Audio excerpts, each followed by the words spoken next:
I'm ready to get going again. So in this last part of class today, we will pretty much be looking at how we validate the scope to ensure that we are delivering a fully finished product to our client, right? So at this phase, you would have pretty much completed the majority of your execution, right? And we are nearing the closing phase of that project. So before we really hit, well, in closing, really, you're delivering, closing off and disbanding the team. But towards the end of your execution and the control monitoring phase, we're really deep into just, well, I don't want to say we're really deep into just the control monitoring now when you're at the end, because really and truly you're doing execution as well as controlling and monitoring more. But this is more of a control monitoring function, right? Making sure that the product does what it's supposed to do, right? Your calculator is able to calculate. Your paintbrush is able to paint. You can go further to say that your calculator should be able to not just do basic calculation, but also scientific calculation. You can further make sure that your brush, it doesn't just paint, but it also paints streak-free. So this is where you're going through the product, the final product that you have for your customer, and you're ensuring that it fits the bill, as in it fits exactly within the scope that they want. Right? And you're giving them a chance to, well, usually you have some sort of feedback system in place where we validate it before we hand it off. All right, let me go straight into the presentation. It's a really, really short one. But yeah, we're in project validation. So in our validation, we are, first of all, asking questions, right? Give me 1 second.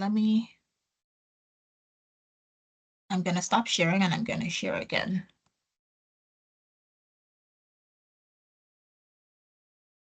Okay, so as I said, in validation, what you're really doing is you're trying to make sure that all aspects of your project, they're on track. You're trying to make sure that based on your defined measurements and standards, that you were able to fully cover the scope, you were able to manage your time well, you manage your costs, your resources, you dealt with your time cost trade-off, etc. And you're just really making sure that your product is as valid as it can be, or it fits whatever need it needs to fit into, with ease of access, of course, for the client, right?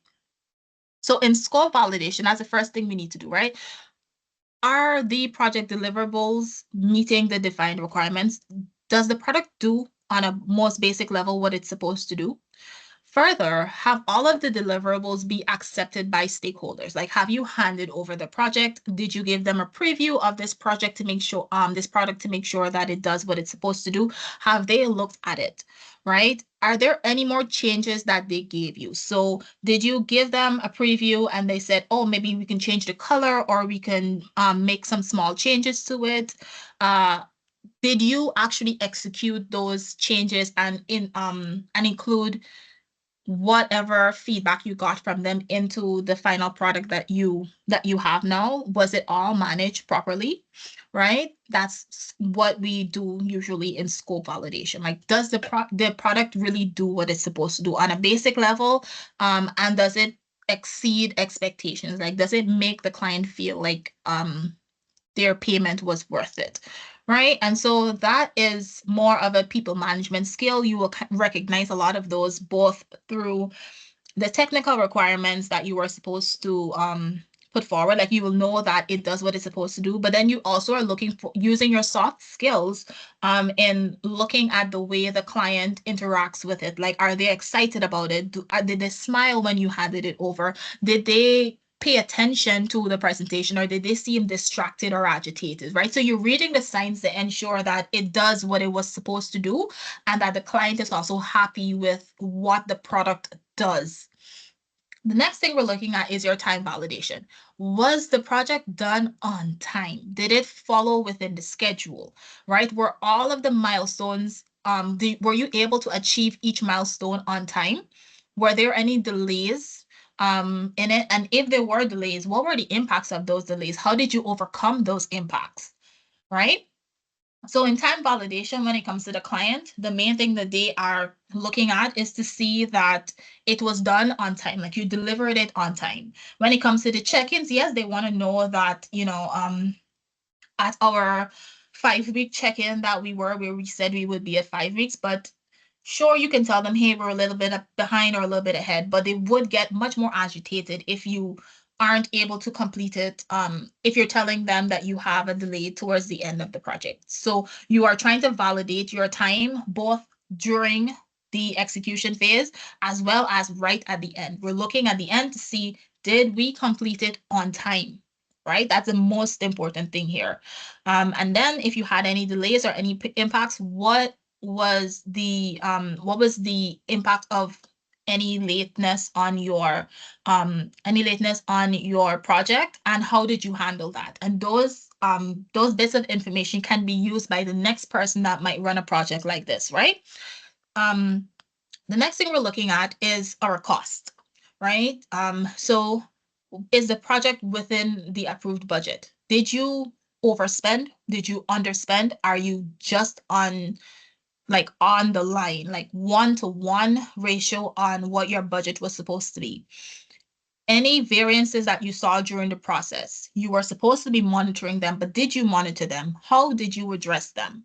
Right? What are your cost estimates for any remaining work? Like, is the remaining work accurate? Will you be able to complete it with how much ever budget you have left over? Right? So those are things that you're thinking about when you're looking at cost validation. Did you spend the approved budget? How close are you to the approved number? Try not to be too far ahead or too far behind that. If you see that you're going off track, like just now we noticed that we did spend a little bit more in our actual cost than we were supposed to, but we also saw that we were a little bit ahead. So those things would help a client feel more comfortable with the fact that you're over budget if you're also ahead of schedule, right? But if you're going to say that we're above budget, but we're below schedule, you'll get some sort of negative look at you, right? There's going to be a negative comment coming up. So we want to manage our costs throughout the project, but at the end of the project is really where we're putting those numbers down for the next person who is going to be running a project like this, but also so that we ensure that our cost, we're able to recoup all of the costs that we put into this project. The last thing that you look at, of course, is your resource validation. So what resources were used? Were they used effectively? Were there any constraints or shortages? How did you deal with any constraints or shortages? Is there a need for any additional resources? Do you have resources left over? How are you going to store any resources left over? Are you going to give it to the client? Are you going to keep it? Right? So when we're looking at resources, it's really just in making sure that we we included as much of the client's resources that they paid for as possible, and ensuring really that, we don't run out of things, right? Because we want to make sure that we have enough, not just to cover the next phase or 2 phases of our project, but also to complete the project as a whole. And do we have our product lines and our supply chain set up in such a way that we ensure that our resources are always brought in when they need to be? Right? Did we store it well? So these are questions that we think about in validation. And in all of these different validations, scope, time, cost, and resource, you're also not just keeping track for fun, we're keeping track so that we make the next project more efficient, right? So this is where we think about the difference between effectiveness and efficiency. Effectiveness is getting it done. Efficiency, getting it done the right way all the time, every single time. Right? So when we're looking for, when we're recording this, right, we're recording that we were effective. We were able to do what we set out to do. And hopefully we were also efficient, that we did it within scope, right? We did it within time. We did it within cost budget. We did it with the allocated resources. We didn't go over any of those, right? If we did go over in specific places, how did we pull ourselves back to getting on track? Right? And we record this information so that, again, we store this historic data so that the next person who has to do it has something that they can work from, or they have a template to go on, right? So we record these notes a lot of times in our lessons learned. And that document is usually one of the last documents that we create in our project, right? So if your answer to everything is yes, like yes, we are within scope, yes, we are within budget, yes, we are within time, yes, we've used the resources as allocated, and your product is done and you're ready to hand off, right? So in all of those considerations of validation, we're also looking at your time cost trade-off, right? So in time cost, oh no, I've gotta take you guys through. All right. So in time cost trade-off, this is where we do additional things, right? This is where we work on balancing any duration that we have with any associated costs that needs to be taken into consideration to get it done, right? So if the answers to any one of those questions, if the answers to all of those questions are resounding yes, like everything is good, then we are good to hand the project off or move on to the next phase of the project, right? Because we do some level of validation at the end of each activity. But if the answer is no, right, to a few or a lot of those questions, we have to think about our time cost trade-off. We have to figure out how to get this done as best as possible. And if we have to get this done without as much resources as we should have gotten it done, it means that you have to work some sort of magic. We have to slim some things down to make it work. Okay, we've got somebody coming in. Right. So at this point is where we're thinking about crashing the project. So what crashing the project is, it can be done in two ways. We can, one, add additional resources to the critical path to shorten the project duration. Right. So if you only have one printer, and we need that one printer, and we find that one activity was taking longer, or you had some sort of electrical issue yesterday, you can crash by using two printers today. Like, you use your printer, you go to another department and ask to borrow their printer. That's a form of crashing. You're adding additional resources to your critical path to make sure you're on time, or that you shorten the project duration. Right? Another way to do it would be to increase the costs due to additional resources, right? So I don't think I need to, explain that much. You're just adding more money, injecting more money into specific parts of the project to ensure that, you're able to get that done on time. And remember, we always have our reserves, right? So when we are injecting things or dealing with any time cost trade-off, usually we're using our reserves for that, right? There's also, outside of crashing, where we're trying to shorten things, there's also fast tracking, where we're performing activities parallel to each other, right? We're changing the sequence of events somewhat, and we're trying to do multiple activities at one time rather than one. So that example, like, of getting another printer so that we do two activities one after the next, that's fast tracking also, right? We are, instead of having one activity feed into the next activity, we run them together, right? So we probably have to pull somebody off of something else that they were doing, maybe maybe what they're doing, they had some slack on it, but we find that along the critical path, one activity is at a risk of being delayed. We have that person continue with the activity that they were doing and bring somebody else on to start up the next activity. So we're running two activities parallel that were not parallel on our original breakdown structure or Gantt chart. So you're moving things together. The other way to fast track would be to increase the risk and the potential reward by shortening the project duration, right? So if you take a risk, and along your critical path, you were supposed to be done in 20 days, and you take a few risks along there and you manage to finish it in 18 days, your client will be so happy. Your client will be so happy. It means that you save 2 days of it means you save 2 days of time, 2 days of effort, sometimes 2 days of salary, and you were able to either have more profit to share within your team, or you win some brownie points with your client. But either way, it is a method of fast tracking by shortening the duration, especially along that critical path. The problem is it does increase the risk, right? Anything along your critical path is so important that you get it done the right way the first time.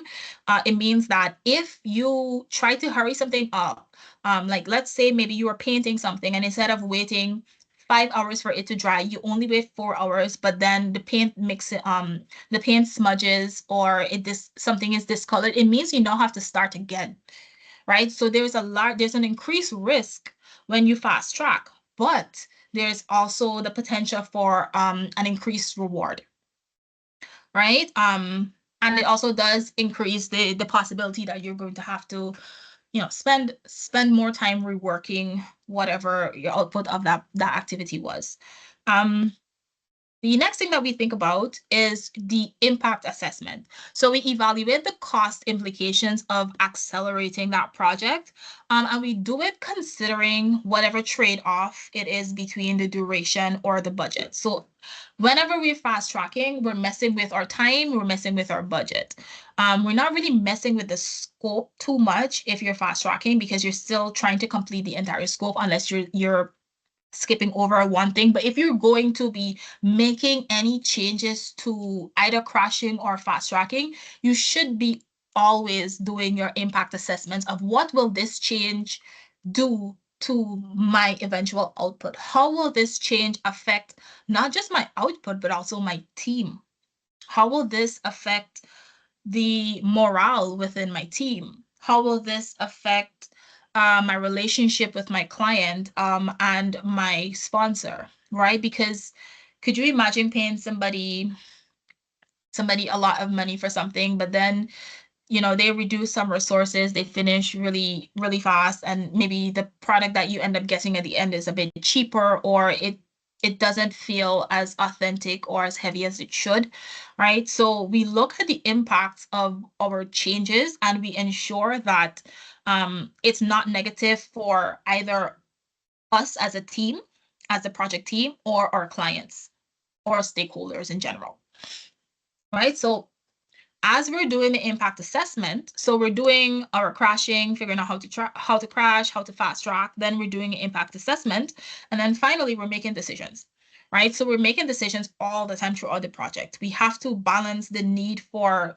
your completion on time. You also have to manage your budget limitations. We do not have unlimited time. We do not have unlimited money. So when we're making decisions, one has to take precedence over the other a lot of times. You find a balance between the two, but there are going to be times where you're going to have to put one variable ahead of the other.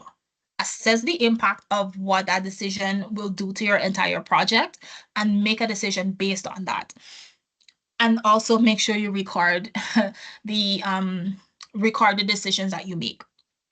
The next thing to do is to ensure that all of your decisions are informed on cost benefit analysis. Like, make sure that you ensure that the benefit of what you're doing outweighs the cost of taking that additional step.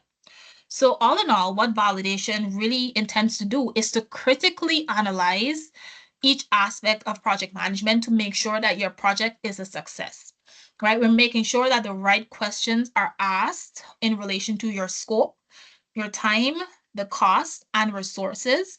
It means that you do your impact assessments to understand the time cost trade-offs of each decision, and that the project manager is able to effectively and hopefully efficiently validate the project performance and make decisions, right? So this was a really, really short segment, but it really covers everything that we really needed to cover when it comes to project management. So this is the end of, well, it's not the end of the project, right? We still have some more to do, but this is essentially how we go through making sure that the decisions that we make throughout the project, they don't affect our ability to deliver a finished product to our client.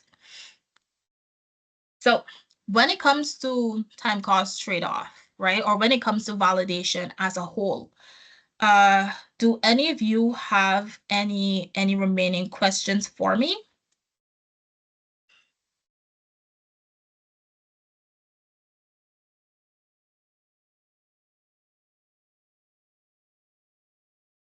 No questions? We feel comfortable with all of the activities around validation?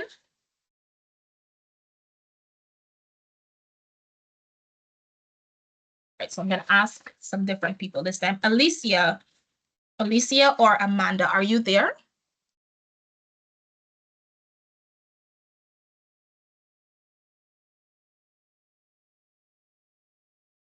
Okay, no, it seems like you're not.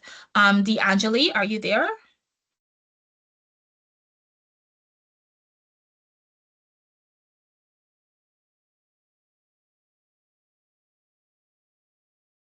Well, everybody is really, really quiet. I'm just trying to get some feedback. Why are we scared? Candace?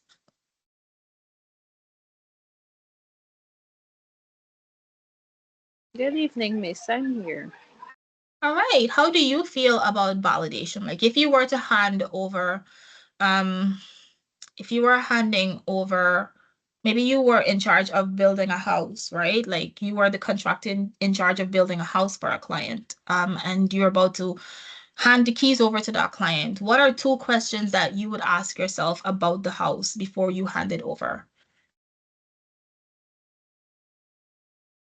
Maybe ask the client if it suits their their desire. Is it what um what they wanted? The Mhm. quality and so on. Remember with validation, right? You're asking yourself the question, like you are the person looking at making sure that it fits what they want. Oh well, Miss. Well, basically, I hope it meets the client's needs. Right. So you would probably have some sort of blueprint for the house. You just double check the blueprint, like just before you hand the keys over to make sure that it's on that, right? But just as you said, like you make sure, based on what the client said, that it suits their need. And the person that actually validates a project and says, yes, this project is done, um, is the client. So you were right in that way that you do need to, like the person validating essentially at the end of all of it is the client. The client needs to say that, yes, this fulfills my purpose. This has earned the value of my money, and then they pay you.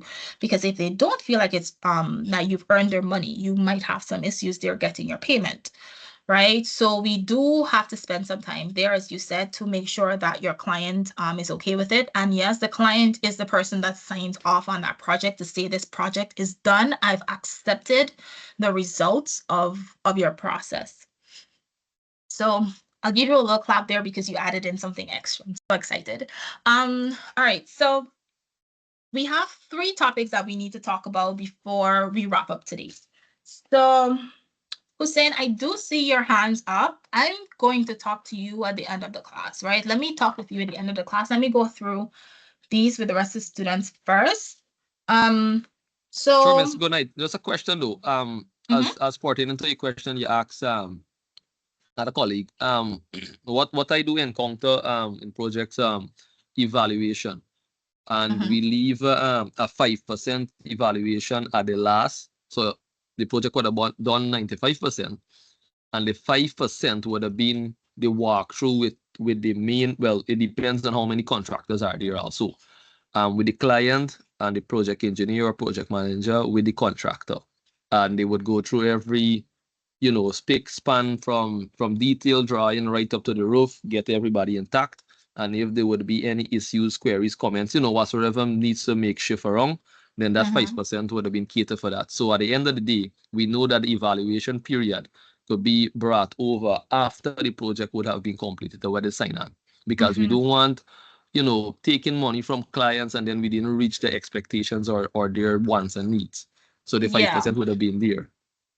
yeah. Bringing in the percentage is a really good point because in our, like I told you all, that in our monitoring and evaluating, we usually do those as we're going through executing the project. So as we go through each stage of it, like when we made the foundation of the house, we made the walls of the house, we made the roof of the house, at each stage we would have evaluated that the roof looks like and does the purpose of a roof. But when you're done the house in general, you double check that again. But when you bring in the percentage, it's something that I didn't point out and I should have, where you do usually leave a certain percentage of the overview of everything towards the end. So it's not like you're doing 100% of the validation at the end. You would have been validating at different milestones across the project. And at the end of all of those milestones, then you say, okay, we've got 5% of the validation left to do, which is these last two things we need to validate. We need to validate the color of the paint. Maybe we need to validate the level of the ground around, or something with the fence. I don't know.